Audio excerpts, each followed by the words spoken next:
Salve, salve, segundo papo 5 estrelas do canal GDT. Hoje recebemos um convidado especial, Rodrigo Castro. Ele que trabalhou no marketing do Cruzeiro pelo Banco BMG. Então, presente, Rodrigo Castro. Fala, Matheus. Fala, GDT. Satisfação, prazeraço estar aqui contando um pouco da minha história para vocês.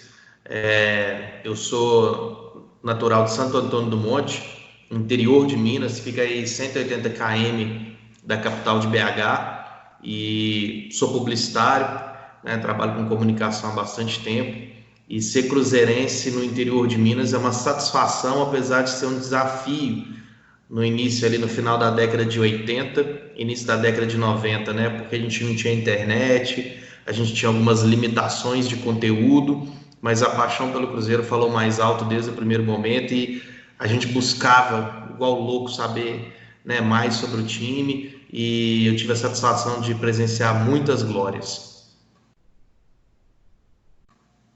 Dessas glórias, agora a gente vai entrar sempre no plano do canal, né?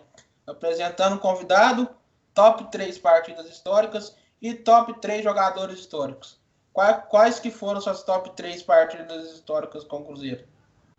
Cara, eu até fiz uma colinha porque eu fiquei refletindo um pouco sobre o que eu pontuaria, e eu acho que não estou colocando por ordem não das três, vou falar as três como um todo. Certo. Mas a final da Copa do Brasil, né, que foi até reprisada ontem, eu acho que foi uma partida em que ela é histórica. Por quê? Primeiro pela circunstância, né? O São Paulo tinha um time melhor no papel que o time do Cruzeiro, né? E eu acho que ali mostrou o tanto que o Cruzeiro é copeiro, o tanto que a camisa do Cruzeiro tinha força, e se desdobrou ali, e a gente conseguiu aquele título. Aquele jogo foi realmente muito, muito marcante. A segunda para mim foi o segundo jogo da final também da Copa do Brasil contra o Palmeiras lá no Parque Antártica, também um sufoco danado, um jogo eletrizante em todos os momentos. E para mim o terceiro jogo, ele, que a gente está falando de jogos históricos, né? Então a gente não está falando de jogos só de alegria, né? E aí, falando de jogos históricos, eu acho que o jogo, e pode até ser polêmico, viu, Matheus, mas eu preciso de colocar meu ponto de vista. O jogo do rebaixamento do Cruzeiro, ano passado, contra o Palmeiras, foi um jogo histórico, que eu acho que foi um tapa na cara, assim, que precisava, sabe, cara? Pra gente mostrar a guinada, né? Mostrar a virada. Não é só glória. E é um jogo... Posso entrar na polêmica também? Claro. Porque muitos torcedores acham que talvez se o Cruzeiro não tivesse sido rebaixado ano passado, a diretoria do Wagner tinha ficado, o Hermínio Lemos tinha ficado, o Ronaldo Granada tivesse ficado também. Eles não iam pedir renúncia em dezembro, e talvez não ia ter eleição do Serginho Rodrigues agora, e o Cruzeiro não ia mudar de ares, né? Fez bem para essa mudança de ares do Cruzeiro? Sim, é por isso que eu coloquei ele como um jogo histórico. Ele é realmente um jogo muito triste, né, na nossa história como Cruzeiro, mas ele é histórico porque eu acho que foi um divisor de águas para um momento conturbadíssimo do Cruzeiro interno, e para a gente ter um respiro, um alento, falar, ó, calma lá, agora a gente tem condição, né, de ser maior do que a gente sempre foi, com uma visão nova, uma visão moderna. E talvez, se realmente o Cruzeiro não tivesse tido essa queda, talvez a gente não teria as mudanças tão drásticas igual a gente tem pelo menos acompanhado assim por fora no Cruzeiro. Vamos lá, Rodrigo. Você me falou das partidas históricas, agora você vai me falar o top 3 dos jogadores históricos. Massa, beleza. Então, cara, para eu poder tentar chegar nesses nomes, eu segui 3 critérios para me nortear. Um critério que é o critério de pertencimento, um critério que é o critério de mais volume, e um critério que é um critério de história e representação histórica como um todo. Então, o terceiro jogador para mim ele está dentro desse critério de pertencimento, que é o Sorin. O que seria pertencimento? O pertencimento eu acho que é a sensação de proximidade com a marca Cruzeiro, a sensação de proximidade com o torcedor, entendeu? Aquela ligação entre atleta e jogador que dificilmente a gente vê. E no Sorin a gente viu isso. Não, Ronaldo, por exemplo, faz isso. O Ronaldo Fenômeno? Ronaldinho Fenômeno, por exemplo. Isso. Surgiu no Cruzeiro, não faz isso. Cortou para mim aqui. Repete aí, Matheus, por favor. O Ronaldinho Fenômeno, por exemplo, foi revelado no Cruzeiro, não faz isso que o Sorin faz, né? Perfeito, exatamente. Então, para eu ter um critério, eu acho que isso é muito importante, sabe? Quando a gente tem um cara, um jogador, um atleta, a gente fala, esse cara, ele representa o Cruzeiro. E é isso que você está falando, o Sorin, por mais que ele já tenha aposentado, né? Ele sempre faz questão de interagir com a torcida do Cruzeiro, de levar a marca do Cruzeiro para frente. Então, eu acho que ele é um jogador histórico exatamente por isso, que ele personifica um jogador que tem pertencimento com o clube. Você bate o olho nele e você fala, esse cara é a cara do Cruzeiro. O segundo,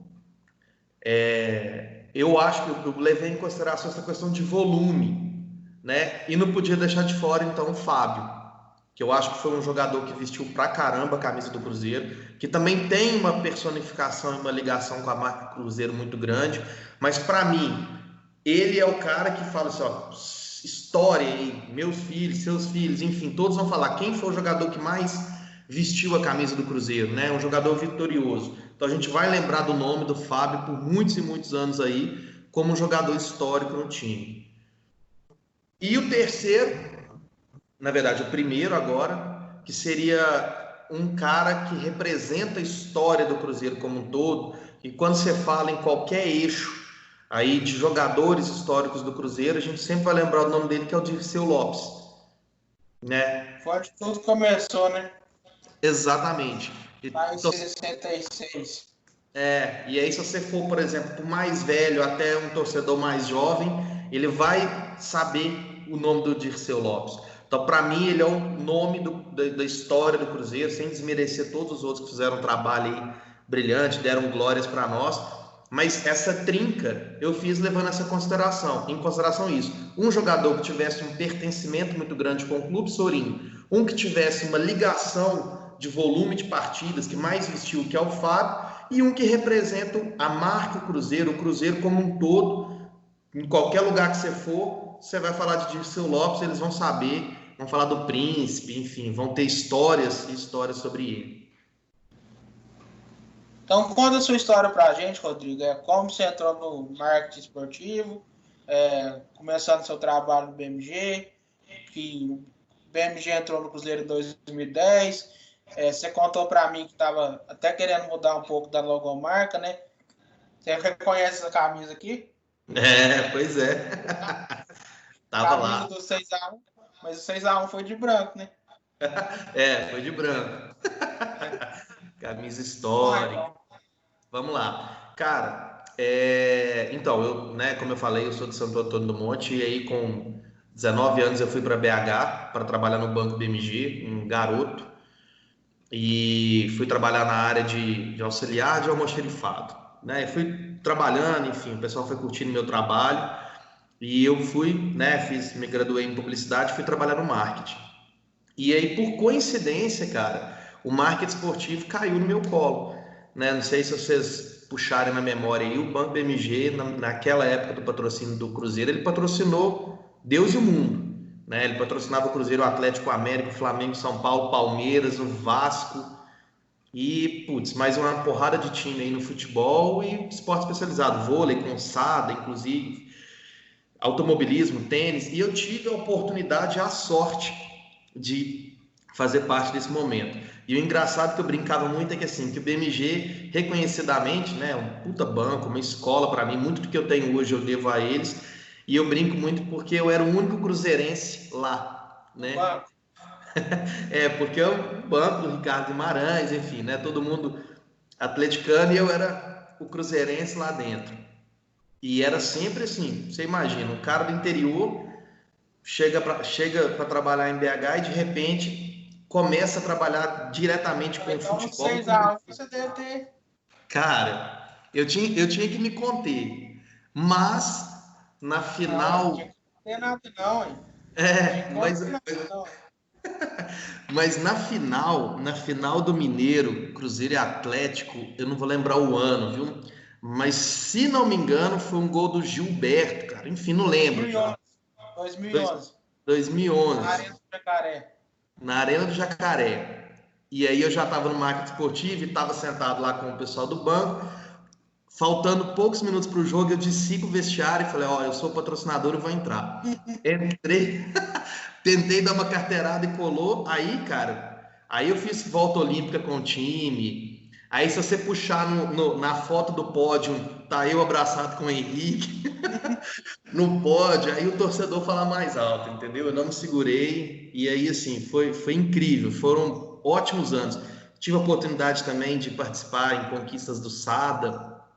O time, sempre quando ganhava, eu levava né, o time, o SADA ia lá dentro do banco para a gente fazer uma celebração com eles, então eu consegui participar bem ativamente. Eu só queria que você me falasse uma coisa, porque em 2010 o Cruzeiro tinha um time muito forte, né? Tanto é que brigou com o Fluminense e com o Corinthians pelo título até a última rodada do Campeonato Brasileiro. Mas em 2001 não rendeu tanto o time, até na Libertadores, foi muito bem na primeira fase e foi eliminado daquele jeito pelo Once Caldas nas oitavas de final. O que, que você acha que em 2011 caiu tanto de rendimento no Campeonato Brasileiro? Cara, lá no, particularmente trabalhando no banco, assim, o meu viés era muito mais do marketing mesmo, sabe? Assim, a gente nem entrava muito em negociações, às vezes que poderiam porventura existir. Mas aí, se a gente for falar de futebol, eu acho que é difícil, né, o Matheus? É difícil a gente pegar um time com uma pegada boa e levar e conseguir dar esse gás, continuar esse gás para anos seguintes, né? O que a gente percebe aí, se a gente for buscar histórico no futebol, normalmente são os times de futebol com pico e depois uma tendência de queda realmente. Né? O Cruzeiro, por exemplo, os dois títulos, o bicampeonato que a gente teve, foi, né, algo diferenciado no futebol. Se a gente pegar realmente o histórico, a gente vai vendo uma oscilação natural. Eu entendo que foi uma oscilação natural, talvez realmente uma queda de gás, sabe? De vontade, assim, de tesão mesmo de jogar pelo time. Eu acho que pode ter sido um pouco por aí. Agora vamos falar de atualidade, Rodrigo. Quais clubes no exterior que trabalham forte com marketing esportivo? Massa. Primeiro, eu só queria falar que o marketing do Cruzeiro sempre foi legal, né? Assim, é claro que a gente também vê algumas quedas e tal, mas no histórico geral, o Cruzeiro sempre teve uma atuação de comunicação interessante também. Cara, no exterior é difícil a gente falar de marketing esportivo sem falar de Real e Barça, né? Assim, os caras realmente dão show, não à toa. Eles têm aí, se você pegar, por exemplo, o Barcelona, eles têm o que eles chamam de. Esqueci o nome agora, mas tipo assim, eles têm no Match Day, Brasil. Oi? Match Day do Barcelona? Também, mas assim, eles têm o que eles chamam tipo Barcelona no Brasil. Entendeu? Entendi. Onde eles buscam reforçar e valorizar a marca do time, por exemplo, em vários países espalhados pelo mundo. Então, com isso, eles não caem, dificilmente eles caem no esquecimento, né? E aí eles valorizam, reforçam a marca e rejuvenescem a marca deles sempre. Tanto é que você vê que se você pegar uma criança e chamar de um time gringo, provavelmente ela vai falar que torce pro Barça, né? Ou pro Real, enfim. São dois expoentes do marketing mesmo, eles fazem isso com muito primor. O Particularmente Barcelona agora está investindo. O Barcelona agora está investindo até na Netflix, né? Tanto pois é que é, lançaram a série lá. olha só. E eu ia falar, por exemplo, se a gente for pegar um outsider aí, né, assim, fora da curva, o futebol nos Estados Unidos também tem ganhado muita força. né, a gente percebe aí que os caras estão investindo pesado também em comunicação e marketing para que as pessoas consigam enxergar o país como um país também fomentador do futebol, não só do basquete, do beisebol, do futebol americano, por exemplo. Tem aí o caso do Orlando, né, do Orlando City, que construiu uma puta de uma arena e faz um trabalho de comunicação muito forte e levando também ex-atletas, assim, grandes nomes do futebol mundial para atuar lá, para levantar o futebol e a marca deles. Então, os Estados Unidos realmente também tem conseguido ganhar fôlego nesse sentido com o marketing. Cara, no Brasil, eu destaco, assim, por exemplo, eu acho que o Atlético Paranaense tem um destaque, forte, né? Tem uma pegada forte também. Pois é, cara, assim, eu acho que eles trabalham muito bem. O Bahia tem trabalhado bem pra caramba também. Não sei se você acompanha. Bahia, né? Se a gente for pegar, por exemplo, ano passado, quando teve aquele óleo, né, no Nordeste brasileiro, o Bahia lá entrou com a camisa manchada de óleo para protestar, e isso levanta, né? Levanta. Eles fazem várias ações sociais também. Muitas Fazem ações. várias ações sociais lá. Muitas. Eles entenderam o que o brasileiro ainda, os times brasileiros ainda têm dificuldade de entender um pouco, que é a força que uma camisa de futebol representa, entendeu? E eles fazem isso muito bem. Com o torcedor, agora, há pouco tempo eu estava vendo, eles lançaram uma série de promoções. O Flamengo tem a maior torcida do Brasil, mas o Flamengo não faz ação social. Isso eu vejo. Né? Não, e o Flamengo, cara, há poucos meses, o Flamengo estava foi trend topics no Twitter do pessoal criticando a agência de marketing que eles têm por uma deficiência de trabalho mesmo, sabe? Então, assim, é tão grande, mas pouco explorado, né? Vasco, por exemplo, o Vasco faz mais ações sociais do que o Flamengo. Bacana. Realmente, o Vasco tem uma atuação ali na região dele muito forte. E aí o Bahia fez uma ação com a torcida organizada não, com o sócio torcedor, legal pra caramba, para manter esse sócio torcedor, ela vai sortear carro, vai dar brinde, o cara que ficar adimplente vai poder, quando voltar ao estádio, vai poder comer e beber, enfim, eles criaram uma série de vantagens para não perder o sócio torcedor agora, e isso é mais um exemplo, que os caras sabem fazer institucional e ação social com a marca, com a camisa, mas também sabe gerar renda, né, através da manutenção do sócio torcedor. Então, o Bahia, para mim, está entre ali os principais. Considerações finais, Rodrigo. O que você achou do Papo 5 Estrelas? Podemos gravar mais vezes. Gostei de ver que você tem um baita currículo, cara. Ah, cara, legal. Bom demais, bicho. Bom demais bater papo. Se a gente que está aqui no interior, a gente não consegue conviver, às vezes, né, muito com vocês, está no dia a dia no estádio, mas eu acho que esse tipo de atitude, de iniciativa, aproxima a torcida. Eu sou parceiro toda hora que vocês quiserem, vamos bater um papo depois, aprofundar nos assuntos. Realmente eu tive a oportunidade, a sorte de ser um cruzeirense certo, na hora certa, né, quando o BMG estava patrocinando. As pessoas erradas, né? Porque tanto de atleticano tava lá no BMG é foda, né? Pois é, bicho. Então eu era o único cruzeirense lá, eu defendia tudo que eu podia, sempre pautei a gente fazer ações para a torcida, aproximar com a torcida, tinha um bom relacionamento na época com a diretoria, enfim, com todo mundo lá. Foi realmente bom pra caramba ser o torcedor e poder ter privilégios, assim, de entrar no campo, de subir no pódio. Eu tenho uma medalha do Campeonato Mineiro oficial, eu tenho ela guardada aqui em casa. Eu lembro de aniversários que o Raposão ia até o banco para me dar parabéns. Então, assim, eu tive realmente muita sorte de ter vivido nesse momento e ter participado disso. E é isso aí, cara, que a gente tá no interior, mas a gente continua torcendo muito pro Cruzeiro. Eu acredito muito que a gente vai dar a volta por cima, principalmente com a torcida do Cruzeiro, né? A nossa força é a nossa torcida, e isso a gente consegue mostrar sempre. Tomara que o time volte depois do Covid, volte muito bem. As expectativas nossas estão altas. Acho que vai dar certo e Sou parceiro para sempre que vocês precisarem. Então é isso aí, galera. Dá um like no vídeo, inscreve no canal, ativa o sininho. Então esse foi o Papo 5 Estrelas com o Rodrigo Castro, do Mar Esportivo. É isso aí. Tamo junto. Um abraço, pessoal.